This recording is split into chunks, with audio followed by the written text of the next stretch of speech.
Dito tayo ngayon sa ating opisina at meron tayo ditong panauhin. Magre-release tayo ngayon ng SDDO with firearms. Yan kay PA Cuenca. Yan. Uy, sana all! Yan po si PA Cuenca. Re-release natin siya ng SDDO with firearms. Okay? So ito yung kanyang mga dokumento. Yan.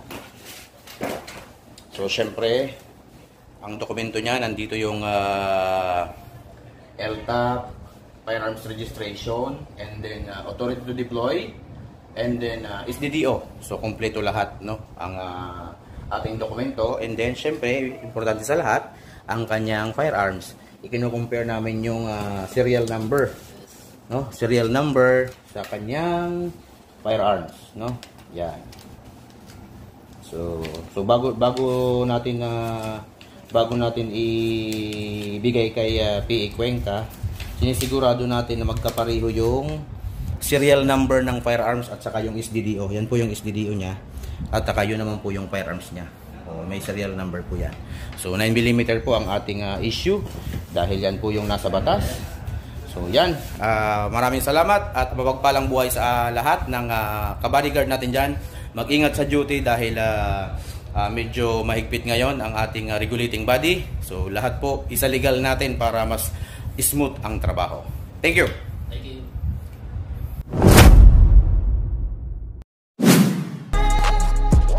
Bigay sa lahat isang matikas na saludo. Utang namin ang lahat kung saan kami natuto. Palaging lilingon kung saan kami nanggaling. Sumabay ka sa sigaw kung sa bosta ka din galing. Pero ang lahat ng aming pinagdaanan, utak na sobrang busog, kasabay ng palakasan. Hindi ka dito bilong kung mahina ka.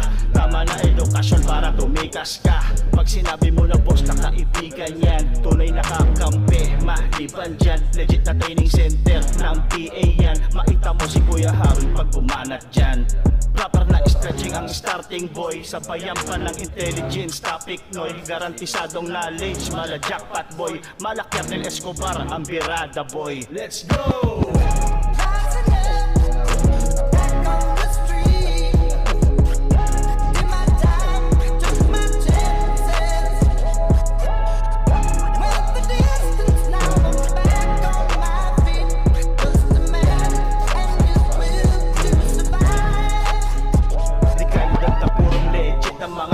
Disiplinang malupit at pangaral pa ng mentor. Madali din malapitan syempre ng mga favor ng ating malulupit. Respetado na instructor, matuto na sumunod bago ka sumuway. Hindi birong papasukin at paglalakbay. Maging matalas at alerto, then be humble. Saan na natin ilabas yung pag-minsan mo.